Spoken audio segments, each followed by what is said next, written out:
Ah, yes, hyperthreading.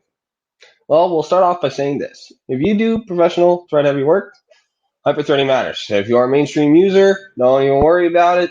If you are a gamer, make sure you have more cores in your next build over HG, but get HT if the price is right, definitely. So the problem is that the performance of a CPU isn't just determined by the density of its components, it's its clock speed, which is how many full calculation cycles it can perform in a second. Important, right? If you take a CPU and double its clock speed, it will perform twice as well, in theory. The problem is that no matter how fast the processor works, it can only do one thing at a time. What we think of as multitasking is actually the processor jumping between thousands of different jobs.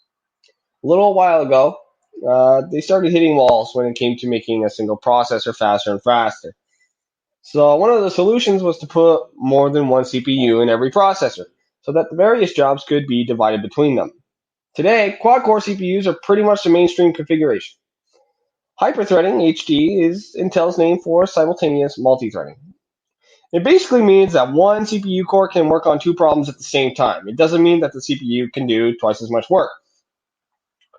Let's make one thing about hyperthreading that is true. No.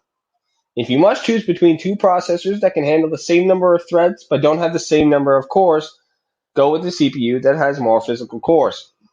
For example, if you have a dual-core hyper-threaded CPU and a non-HD quad-core CPU, the quad-core option is the better choice. Why? Because the quad-core CPU has more physical processing hardware. If the software you want to run doesn't spawn enough threads to also use in the HT virtual cores, you'll see literally no difference in performance. Traditionally, operations such as CPU 3D rendering, video encoding, and photo manipulation will create as many threads as your CPU can take. In other words, many professional applications are thread hungry. This is why hyperthreading has been restricted to professional tier CPUs such as i7 and up. Mainstream applications such as word processors and web browsers aren't going to perform any better with hyperthreading, even if they can spawn more threads. Simply because the needs of those applications, as used by most people, doesn't even give entry level CPUs a hard time.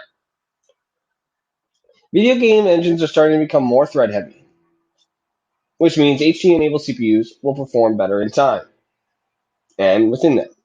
Older titles won't see any advantage at all, with the exception of a few simulation type games that make heavy use of AI or other CPU centric processes. Does that mean your next gaming PC should have hyperthreading? The thing is, we are now moving into a mainstream CPU market where 6, 8, and 12 core CPUs are the norm, so it's far better to have more physical cores where possible.